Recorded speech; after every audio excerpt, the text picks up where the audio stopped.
The go home show to NXT Takeover is in the books, and we are now going to know who the last woman is to join the War Games team for Sunday.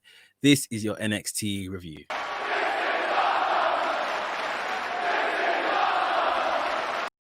What's up, Maniacs? My name is Mex. I'm a wrestling fan, a wrestling enthusiast, a WrestleManiac, if you will. And today we are discussing NXT.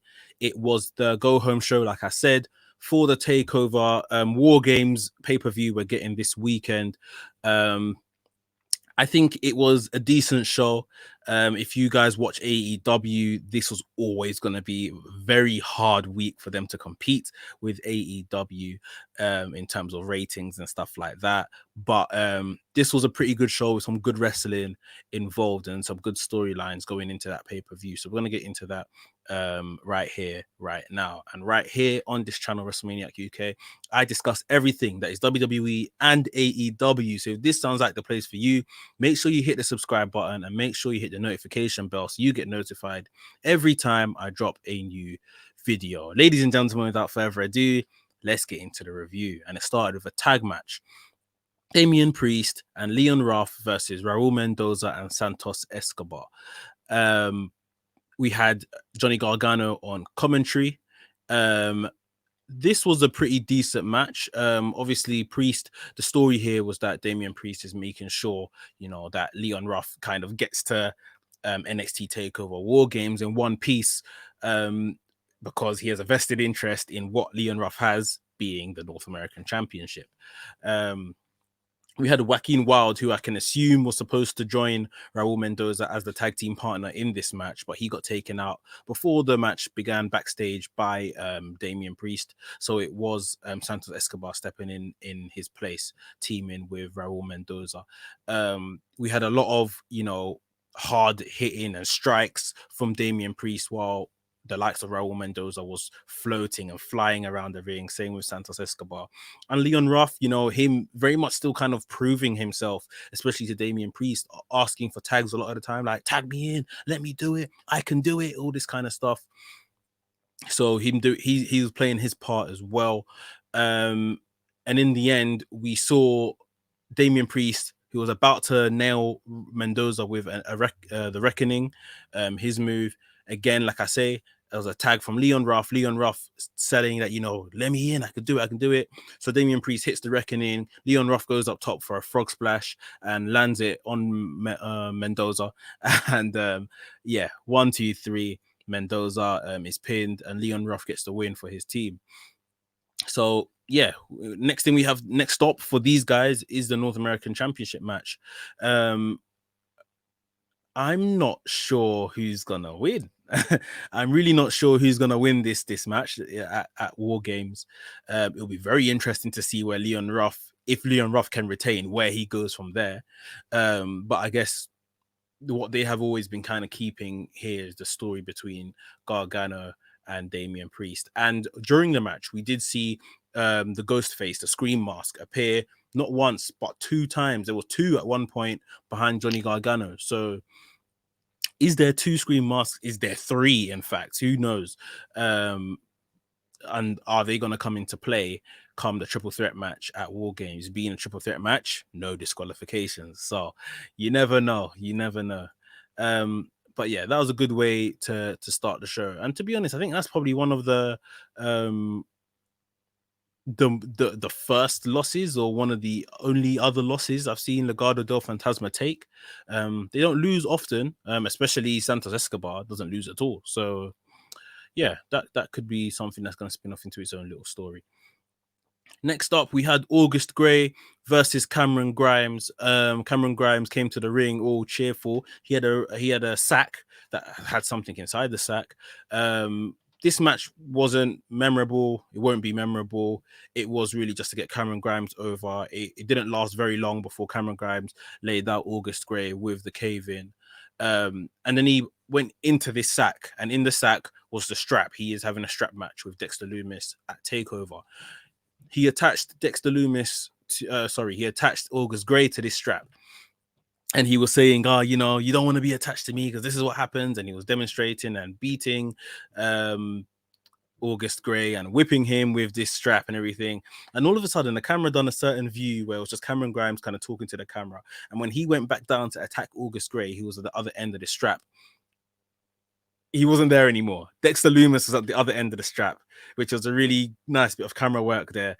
Obviously scared the hell out of Cameron Grimes, and Cameron Grimes fled. So just a bit more intrigue added to that match there. I probably expect Dexter Lumis to get the win here in this match, but I guess within their feud, Dexter Lumis has already kind of won once following that haunted house match. So it might just be that Cameron Grimes wins the strap match. Cameron Grimes, in my opinion, is probably due a big win at this point. So that would make sense. Next up, we had Jake Atlas versus Tony Nese. This was just a really good random match. It was a really, I mean, none of Tony Nese just appears on NXT every now and again and never seems to win on NXT. And then Jake Atlas was basically jobbed out last week, if I remember correctly. And he put on a very good performance. We had a mix of, high flying moves from these guys, a lot of technical wrestling as well. I don't feel Tony Nese I know he was cruiserweight champion once upon a time, but I don't think he's ever been given enough respect or anything to do in that fact in WWE, especially, once he got to the top of the mountain in terms of the cruiserweight championship. Maybe it's him, maybe his charisma, that kind of stuff isn't there for him. So they struggle to give him anything to do. Because you can't say they haven't tried, he was champion, like I say. So, yeah, I mean, at the end of the day, we had a big win here for Atlas. And, Atlas, since he came in as this fun-loving young guy. He got beaten up a bit by Ciampa, and he's had a few experiences otherwise here and there. And now he's got this bit of edge to him. And he had an interview with Mackenzie straight after the match where he said, I've taken a couple steps back, but then I take one big step forward. And this was one of those times. And he mentioned that he's still interested and in the running for the Cruiserweight Championship. So that might be the next place you kind of see him pop up off the back of this result today. So a nice little promo from him, very effective, very good match, like I say. And yeah, I guess we might see Jake Atlas doing some big things later on in the future. Right. We had the tag team match, which came to nothing. But before we get into that, guys, if you're enjoying the review, please make sure you leave a thumbs up.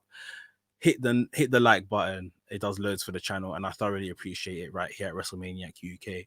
So remember, hit the thumbs up button if you're enjoying the video. Thank you very much. We had the in-ring return of the grizzled young veterans.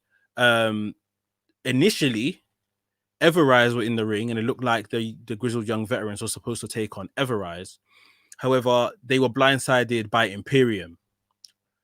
Marcel Bartel, Fabian Eichner took them out and said, look, I don't know who you guys think you are, grizzled young veterans, but, this is our playground, so to speak. Come in the ring with us.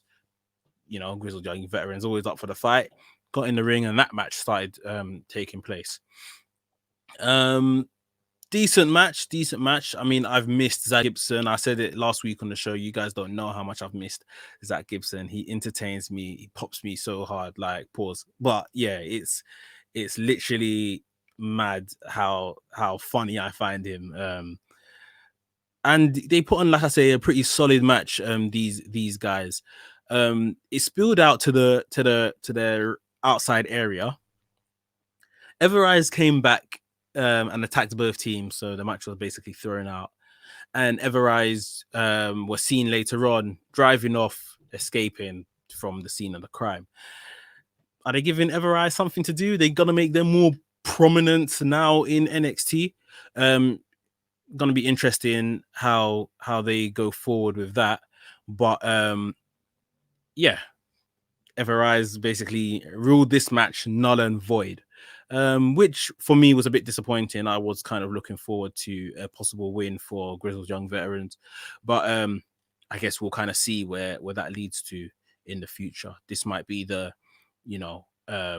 tag team title picture after War Games, and Oney Lorcan and Danny Burch doing what they're currently doing right now.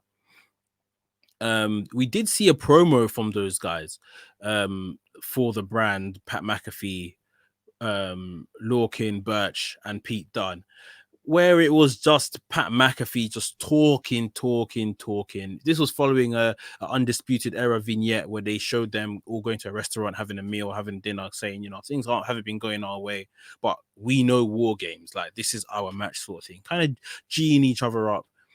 But this Pat McAfee segment, man, just like, he is wildly entertaining, but the rambling has to stop. He has a tendency to just ramble on. It's like they go out there and say, you know, all right, Pat, you got 10 minutes, and he just talks. And okay, it wasn't 10 minutes long, but it's just like, it's not interesting. We know what you're trying to say. You're gonna take it to Undisputed Era at War Games. We get it.